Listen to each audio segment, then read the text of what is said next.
यदा यदा हि धर्मस्य ग्लानिर्भवति भारत अभ्युत्थानम् अधर्मस्य तदात्मानं सृजाम्यहम् परित्राणाय साधूनां विनाशाय च दुष्कृतां धर्म संस्थापनार्थाय संभवामि युगे युगे।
शुक्लांबरधरं विष्णुं शशिवर्णं चतुर्भुजं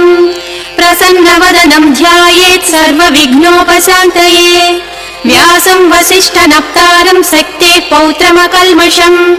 पराशरात्मजं वन्दे सुखतातं तपोनिधिं। व्यासाय विष्णुरूपाय व्यासरूपाय विष्णवे नमो वै ब्रह्मनिधये वासिष्ठाय नमो नमः। अविकाराय शुद्धाय नित्याय परमात्मने सदैकरूपरूपाय विष्णवे सर्वजिष्णवे यस्य स्मरणमात्रेण जन्म संसारबन्धनात्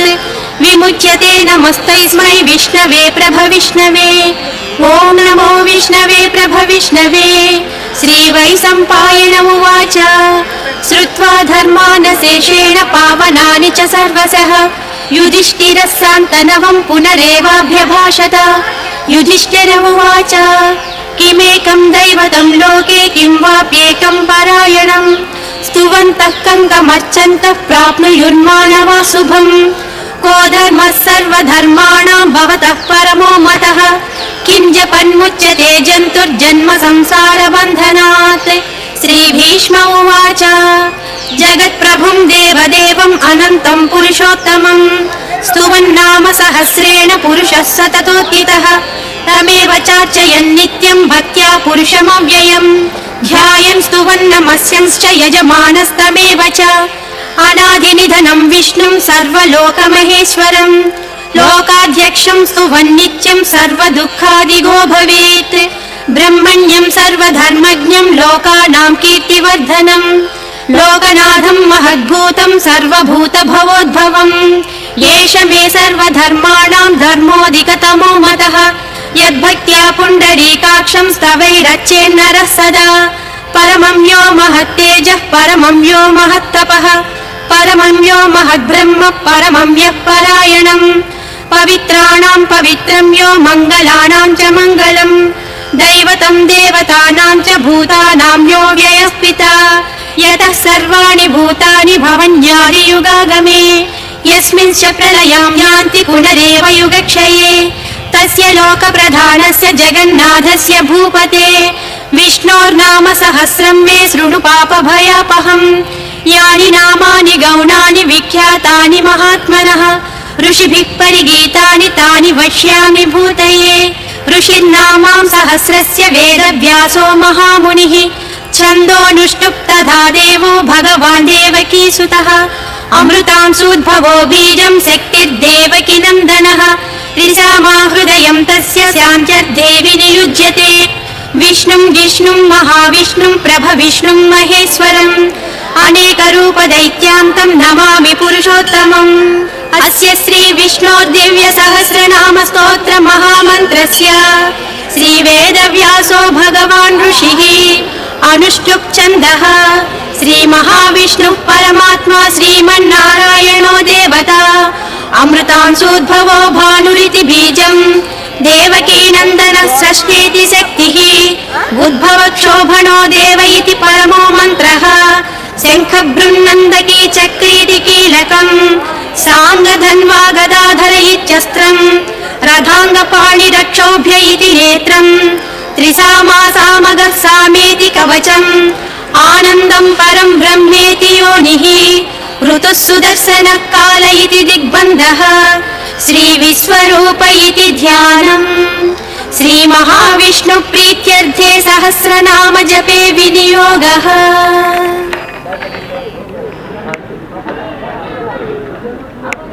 ओ दादा चलो यार बैठो मत ना ध्यानम् क्षीरोदन्वत् प्रदेशे शुचिमणिविलसत्सैकते मौक्तिकानाम् मालाक्लुप्तासनस्थः स्फटिकमणिनिभै मौक्तिकैर्मण्डिताङ्गः शुभ्रैरभ्रैरदभ्रैरुपरि विरचितैर्मुक्तपीयूषवर्षैः आनन्देन पुनीयादरिनलिन गदा शङ्खपाणिर्मुकुन्दः भूपादौ यस्य नाभिर्वियदसुरनिलश्चन्द्रसूर्यौ च नेत्रे कर्णावासा शिरोजौर्मुखमपि दहनो यस्य वास्तेयमब्धिः अन्तस्थं यस्य विश्वं सुरनरखगो भोगि गन्धर्वदैत्यैः चित्रं रम्यते तं त्रिभुवनवपुषं विष्णुमीशं नमामि ॐ नमो भगवते वासुदेवाय शान्ताकारं भुजगशयनं पद्मनाभं सुरेशम् विश्वाधारं गगनसदृशं मेघवर्णं शुभाङ्गम् लक्ष्मीकान्तं कमलनयनं योगिहृद्यानगम्यम् वन्दे विष्णुं भवभयहरं सर्वलोकैकनाथम् मेघश्यामं पीतकौसेयवासं श्रीवत्साङ्गं कौस्तुभोद्भासिताङ्गम् पुण्योपेतं पुण्डरीकायताक्षं विष्णुं वन्दे सर्वलोकैकनाथम् नमः समस्तभूतानाम् आदिभूताय भूभृते अनेकरूपरूपाय विष्णवे प्रभविष्णवे शशङ्खचक्रं सकिरीटकुण्डलं सपीतवस्त्रं सरसीरुहेक्षणम् सहारवक्षस्थलशोभिकौस्तुभं नमामि विष्णुं शिरसा चतुर्भुजम् छायायां पारिजातस्य हेमसिंहासनोपरि आसीनमम्बुदस्याममायताक्षमलङ्कृतम् चन्द्राननं चतुर्बाहुं श्रीवत्साङ्कितवक्षसं रुक्मिणी सत्यभामाभ्यां सहितं कृष्णमाश्रये ॐ विश्वं विष्णुर्वषट्कारो भूतभव्यभवत्प्रभुः भूतकृद्भूतभृद्भावो भूतात्मा भूतभावनः भूतात्मा परमात्मा च मुक्तानां परमागतिः अव्ययः पुरुषः साक्षी क्षेत्रज्ञोऽक्षर एव च योगो योगविदां नेता प्रधानपुरुषेश्वरः नारसिंहवपुः श्रीमान् केशवः पुरुषोत्तमः सर्वः सर्वस्यवस्थाणुः भूतादिर्निधिरव्ययः सम्भवो भावनो भर्ता प्रभवः प्रभुरीश्वरः स्वयंभू शम्भुरादित्यः पुष्कराक्षो महास्वनः अनादिनिधनो धाता विधाता धातुरुत्तमः अप्रमेयो हृषीकेशः पद्मनाभो मलप्रभुः विश्वकर्मा मनुस्त्वष्टा सविष्टस्तविरो ध्रुवः अग्राह्यः शाश्वतः कृष्णो लोहिताक्षः प्रतर्दनः प्रभूतः त्रिककुब्धाम पवित्रं मङ्गलं परम् ईशानः प्राणदः प्राणो ज्येष्ठः श्रेष्ठः प्रजापतिः हिरण्यगर्भो भूगर्भो माधवो मधुसूदनः ईश्वरो विक्रमी धन्वी मेधावी विक्रमः क्रमः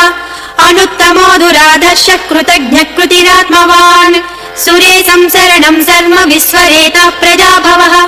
अहं संवत्सरो व्याळ प्रत्ययः सर्वदर्शनः अजः सर्वेश्वरः सिद्धः सिद्धिः सर्वादिरच्युतः वृषा कपिरमेयात्मा सर्वयोगविनिष्कृतः वसुर्वसुमनः सत्यः समात्मा संमितः समः अमोघः पुण्डरीकाक्षो वृषकर्मा वृषाकृतिः रुद्रो बहुशिरा बभ्रुः विश्वयोनिः शुचिस्रवाः अमृतस्याश्वतस्ताणु वरारोहो महातपाः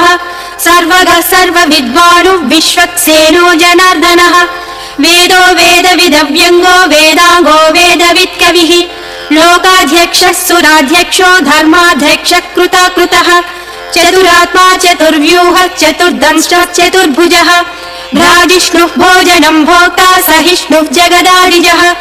अनघो विजयो जेता विश्वयोनिः पुनर्वसुः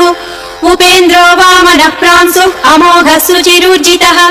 अतीन्द्रः सङ्ग्रहः सर्गो धृतात्मा नियमो यमः वैद्यो वैद्यः सदा योगी वीरः माधवो मधुः अतीन्द्रियो महामायो महासाहो महाबलः महाबुद्धिः महावीर्यो महाशक्तिः महाज्योतिः अनिर्देश्य वपुः श्रीमान् अमेयात्मा महादृऋग् महेश्वासो महीभर्ता श्रीनिवासः सताङ्गतिः अनिरुद्धः सुरानन्दो गोविन्दो गोविदाम्पतिः मरीचिः दमनो हंसः सुपर्णो भुजगोत्तमः हिरण्यनाभः सुतपः पद्मनाभः प्रजापतिः अमृत्युः सर्वदृक्सिंहः सन्धाता सन्धिमान् स्थिरः अजो दुर्मर्षणः शास्ता विश्रुतात्मा सुरारिः गुरुर्गुरुतमो धामः सत्यः सत्य पराक्रमः निमिषो निमिषस्रग्वी वाचस्पतिरुदारधीः अग्रणी ग्रामणी श्रीमान् न्यायो नेता समीरणः सहस्रमूर्धा विश्वात्मा सहस्राक्षः सहस्रपात् आवर्तनो निवृत्तात्मा संवृतः सम्प्रमर्दनः अहः संवर्तको वह्निः अनिरोधरणीधरः सुप्रसादः प्रसन्नात्मा विश्वदृग्विश्वभुग्विभुः